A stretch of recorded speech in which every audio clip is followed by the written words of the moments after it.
నమస్తే, welcome to Andhraprabha. నేను తేజస్వి. లోక్సభ ఎన్నికల వేళ ఆసక్తికరమైన విషయం చోటు చేసుకుంది. ఇప్పటికే ఎన్నికల వేళ నేతల మధ్య తీవ్ర విమర్శలతో వాతావరణం వేడెక్కిపోతున్న నేపథ్యంలో మరింత హాట్ న్యూస్ తెరపైకి వచ్చింది. ఇందులో భాగంగా తెలంగాణ ముఖ్యమంత్రి రేవంత్ రెడ్డికి ఢిల్లీ పోలీసుల నుంచి సమన్లు జారీ అయ్యాయి. దీంతో ఈ విషయం తెలంగాణ రాజకీయాల్లో తీవ్ర చర్చనీయాంశమైంది. తెలంగాణ ముఖ్యమంత్రి రేవంత్ రెడ్డికి ఢిల్లీ పోలీసులు సమన్లు జారీ చేశారు. అమిత్ షా ఫేక్ వీడియోకి సంబంధించిన కేసులో సీఎం రేవంత్ రెడ్డితో పాటు మరికొంతమందికి సమన్లు ఇచ్చారని తెలుస్తోంది. ఇందులో భాగంగా మే 1న విచారణకు రావాలని ఆ సమన్లలో పేర్కొన్నట్లు చెబుతున్నారు.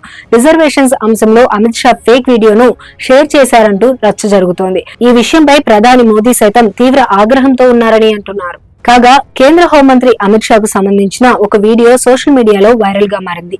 ఈ వీడియోలో అమిత్ షా మాట్లాడుతూ ఎస్సీ, ఎస్టీ, ఓబీసీ రిజర్వేషన్లకు సంబంధించి సంచలన కమెంట్స్ చేసినట్లుగా ఉంది. దీంతో హోం మంత్రిత్వ శాఖ, భారతీయ జనతా పార్టీ ఢిల్లీ పోలీసులకు ఫిర్యాదు చేయడంతో కేసు నమోదు చేసి దర్యాప్తు చేస్తున్నారు. ఈ నేపథ్యంలోనే తెలంగాణ ముఖ్యమంత్రి రేవంత్ రెడ్డికి ఢిల్లీ పోలీసులు సమన్లు జారీ చేశారు. ఈ వీడియోలో ఎస్సీ, ఎస్టీ, ఓబీసీ రిజర్వేషన్లను రద్దు చేస్తామని అమిత్ షా మాట్లాడినట్లుగా ఉంది. అయితే ఈ విషయంపై స్పందించిన బీజేపీ నేతలు అసలు వీడియోలో తెలంగాణలో ముస్లింలకు రాజ్యాంగ విరుద్ధమైన రిజర్వేషన్లను తొలగించాలని మాత్రమే అమిత్ షా మాట్లాడారని, ఎస్సీ, ఎస్టీ, ఓబీసీ రిజర్వేషన్లు రద్దు చేయడంపై ఏమీ మాట్లాడలేదని అంటున్నారు.